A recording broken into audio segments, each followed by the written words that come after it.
Okay. Well, we got right back to our movie, 800 Vampires versus a Crow, in about 14 minutes after this brief commercial interruption, brought to you by Sizzle JetPack. I'm with the founder of Sizzle JetPack. Yeah, it's nice to be here. It's really, really nice to have you, and I'm so pleased to have this new product being introduced to the ladies and gentlemen watching online and across the nation for the very first time to hear about your JetPack. We're very excited to be able to present this. I would like to tell you that this portion of our show is sponsored by Swanson Trailer Living, and they have 350 new openings this week due to, that was a bad tornado, wasn't it? It was very unfortunate. We lost a lot of good folks there. We did, but there are a lot of openings, and the trailers will be moving in shortly. So anyway, about the JetPack. Where'd you first get the idea for a jetpack? You know, I watched a lot of movies, television, read a lot of comic books as a kid, and there's a lot of jetpacks in there. We said to ourselves, that doesn't look dangerous. We should actually invent that. People want that, obviously.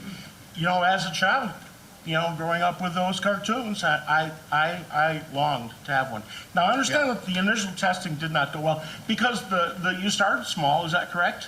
Oh yeah. We just a jetpack on a mouse. Yeah. And moved up to a house cat. Yeah. People started objecting when we got to dogs, larger size dogs. But dogs turned out to be pretty good jetpack pilots, really. That's good. That's good. I did read in Time magazine about them shutting you down briefly after you moved to testing with children. That was unfortunate. Yeah. So you can't scale up to an adult, obviously. That would be dangerous. So we thought we would use children, and it turns out people also objected to the children similarly to the dogs, especially when we put them together and tried to have maybe some sort of a dual thing where you've got like a passenger, right, and you've got almost like a sidecar with a dog, and we thought it would be great in the commercials, a boy and his dog on a jetpack and stuff like that, and we lost about 37 pilots that way. Depends on how you count.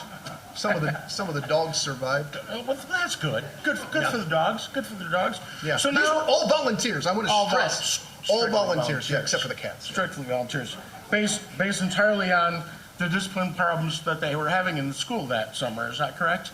Well, certainly that is where we took advantage of certain new government policies that allowed us to take problem students out. Let's face it, they were going to become, gas station attendants and stuff like that anyway, realistically, and put them into the program and give them kind of an astronaut feel for a little while.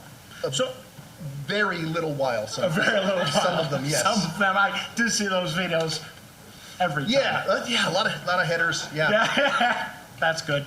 Practicing at a lake might have been a better idea. But anyway, let's move forward to today's jetpack. Yes. Now you've got the full-scale version. Absolutely perfected.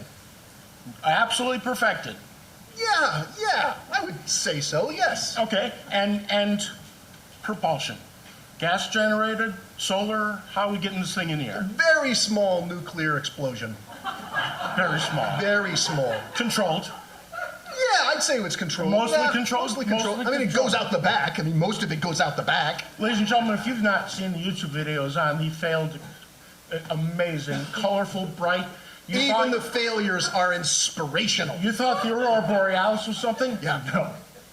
So many colors. Anyway, so you've got this full power version, and now people, I'm guessing, are lining up in the streets? Absolutely, yeah. Some of them talking about, going to the moon with it and that sort of thing. We tried to warn them, but there are some folks that got to the moon.